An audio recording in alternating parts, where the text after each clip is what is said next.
খুকি ছেড়ে যাচ্ছি, চটিটা ছিঁড়ে গেছে, আমাকে একটা চটি এনে দিবি? হ্যাঁ মা। টাকা লাগবে খুকি? এই সুযোগ, 100 টাকার জায়গায় 500 টাকা চেন। 500 টাকা লাগবে মা। তারা খুকি আমি এক্ষুনি এনে দিচ্ছি। বৌমা, আমার চটিটা ছিঁড়ে গেছে, কিছু টাকা দিবে? আমি একটা নতুন চটি কিনতাম। কত টাকা লাগবে মা? এই 1000 টাকা। ঠিক আছে মা, আপনি দাঁড়ান, আমি নিয়ে আসছি। চটির দাম নাকি 1000 টাকা? দাঁড়ারে বুড়ি, তোকে কিরম জব্দ করি এবার দেখ। এই যে ননদিনী, আমার একটু 2000 টাকা দরকার, একটু দাও তো। কি 2000 টাকা? 2000 টাকা নিয়ে কি করবে?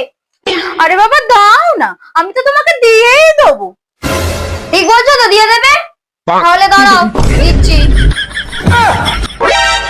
কত কষ্ট করে 2000 টাকা জমিয়েছি, তাও আমাকে দিয়ে দিতে হচ্ছে। দাঁড়াও।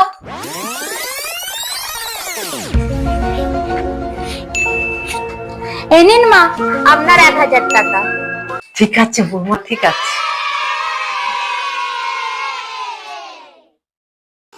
খুকি এনে 500 টাকা, চটিটা কিনে আনিস। সকাল সকাল ভালোই রান্না হয়ে গেল। আচ্ছা, কখন ঠকিয়েছি মাকে।